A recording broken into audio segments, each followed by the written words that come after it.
du temps, il y a 80 ans, jour pour jour, vous étiez là. Au nom du peuple américain, en tant que commandeur en chef, j'ai le plus grand honneur de vous saluer ici, une nouvelle fois, en Normandie. Chacun d'entre vous, merci.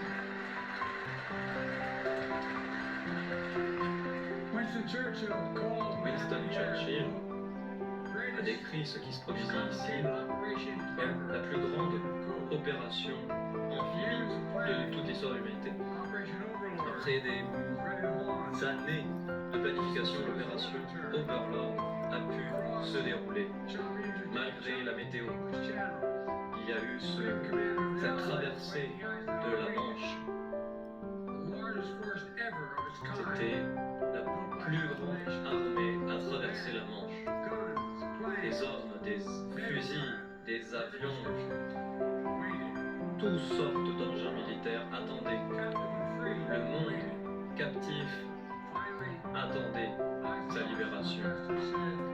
Et Eisenhower, ses spécialistes, disaient qu'il y avait un bref délai pour mardi 6 juin. C'était la fenêtre idéale. Le général a regardé les options qui s'offraient à lui avant de donner l'ordre de frapper. C'était une grande croisade pour libérer l'Europe du joug de la tyrannie.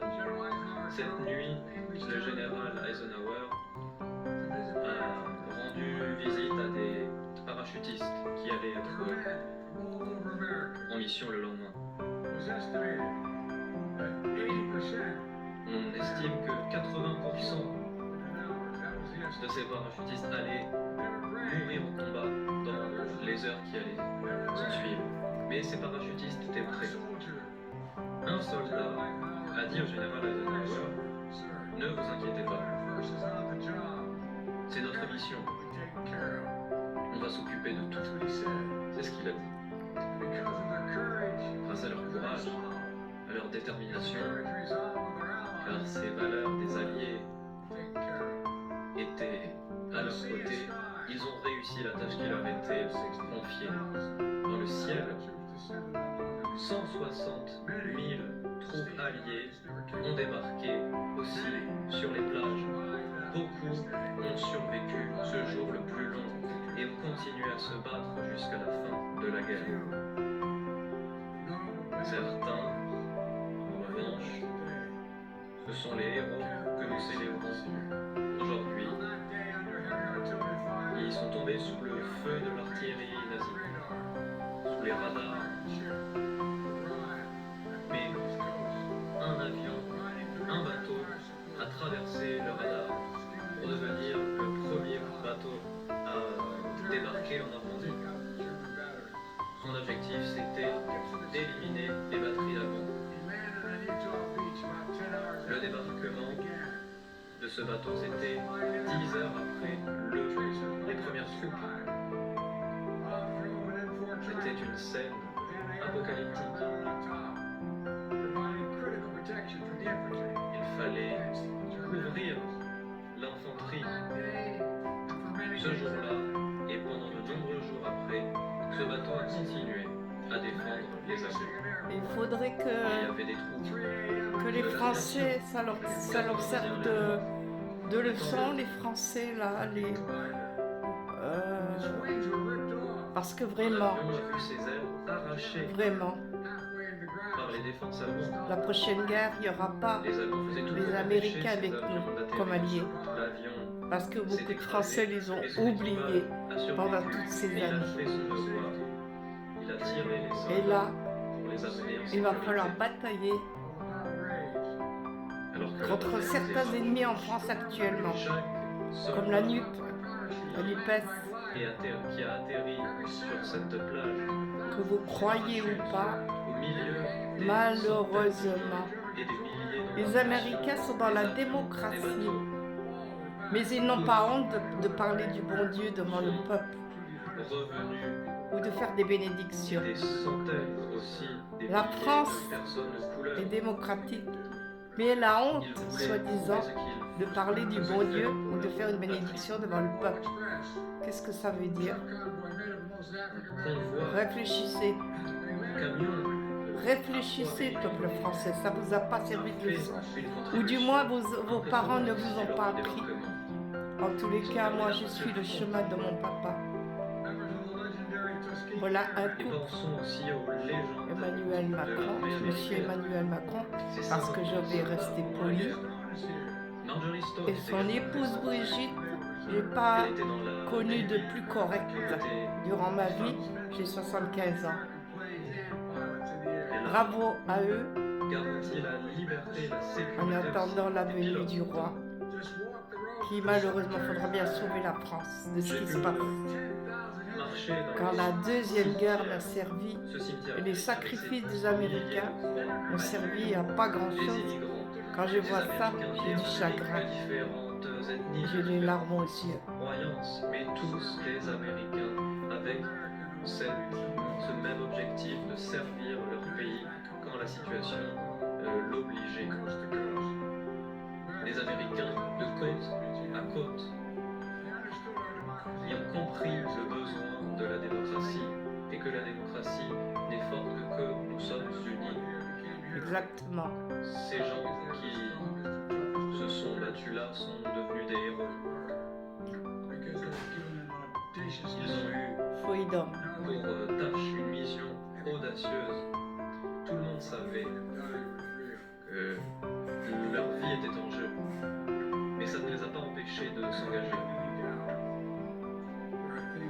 Une chose est sûre, il y a des choses qui valent le coup de se battre et de mourir. La liberté, la démocratie en valent la peine.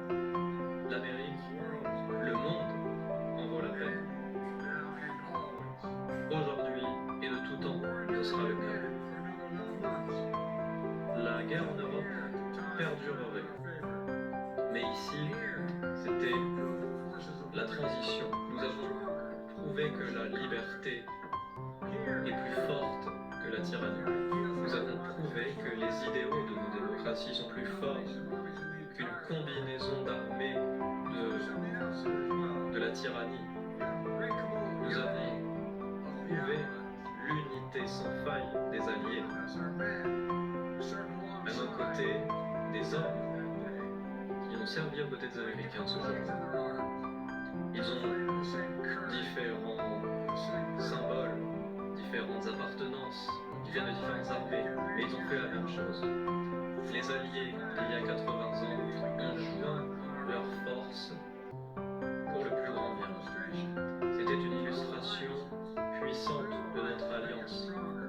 Notre alliance nous rend plus forts.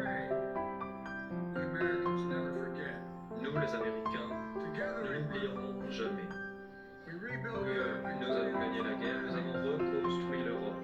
Nous avons investi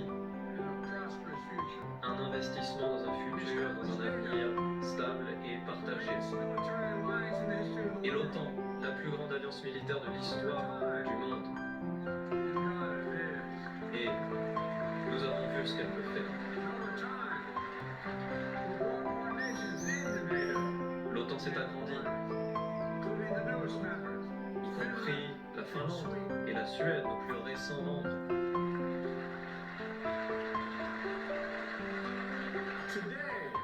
Aujourd'hui, l'OTAN rassemble 32 pays.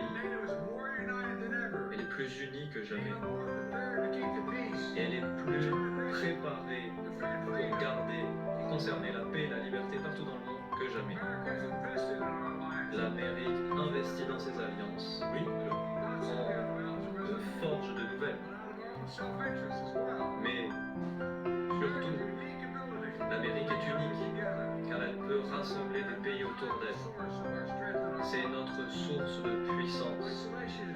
L'isolationnisme n'est pas la réponse. Ce n'était pas la réponse il y a 80 ans, et ce n'est toujours pas la réponse aujourd'hui.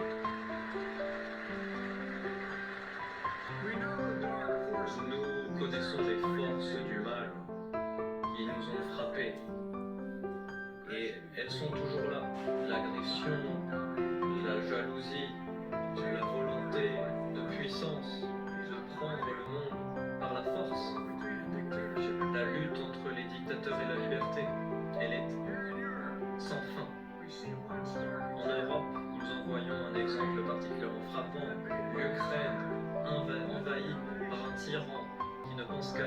nation, l'Ukraine lutte de toutes ses forces avec un courage exemplaire.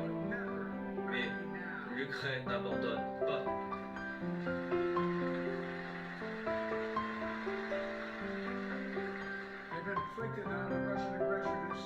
Cette agression russe a causé de lourdes pertes à l'Ukraine. 350 000 troupes russes tuées ou blessées. 1 million de personnes ont fui la Russie car ils ne peuvent plus s'imaginer un avenir en Russie. Et l'OTAN et sa coalition, ce sont plus de 50 pays aux côtés de l'Ukraine. Nous ne détournerons pas le regard.